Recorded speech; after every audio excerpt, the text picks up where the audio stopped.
Gyokeres bleeds, suffers horrific injury. In the opening match of the 2025-2026 Champions League season, Arsenal faced off against Spanish side Athletic Bilbao. The result was a 2-0 victory for Arteta's team, with goals scored by Gabriel Martinelli and Leandro Trossard. However, the win was not without a major concern, as their key striker, Victor Gyokeres, suffered a head injury. A horrific collision during the Champions League match left Arsenal striker Victor Gyokeres with a serious injury, casting a shadow of worry over the stadium. The incident occurred in the first half during a set-piece. Gyokeres and his teammate Gabriel both went up to challenge for the ball, but in the chaos, Gabriel's head accidentally collided forcefully with Gyokeres' face. The direct impact caused the Swedish striker to collapse, bleeding profusely onto the pitch.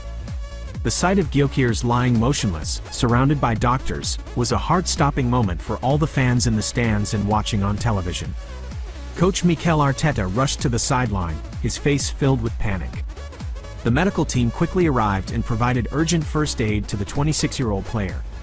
The match was temporarily stopped for nearly 4 minutes to attend to the serious situation.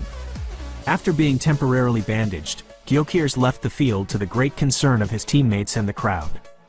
Surprisingly, after a few minutes, Gyokeres returned to the field with a white bandage wrapped around his head, demonstrating the courage and dedication of a new signing who had just arrived at the Emirates. However, before the injury, his performance had been rather subdued, with only 6 touches and 3 accurate passes in over half an hour of play. Despite this, Gyokeres still managed to make an impression with a dangerous shot that forced the opposing goalkeeper into a flying save. Gyokeres' effort only lasted until the 64th minute.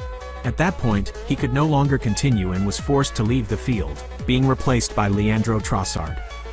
This decision was made to ensure the Swedish player's safety.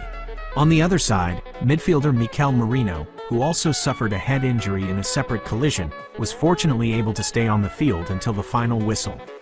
Speaking after the match, Coach Arteta reassured fans by saying, "I think they are both okay.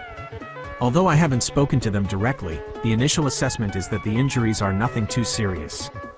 Arteta's statement somewhat eased the tension, but Arsenal fans will not be completely at ease until an official medical report for Gyokeres is released.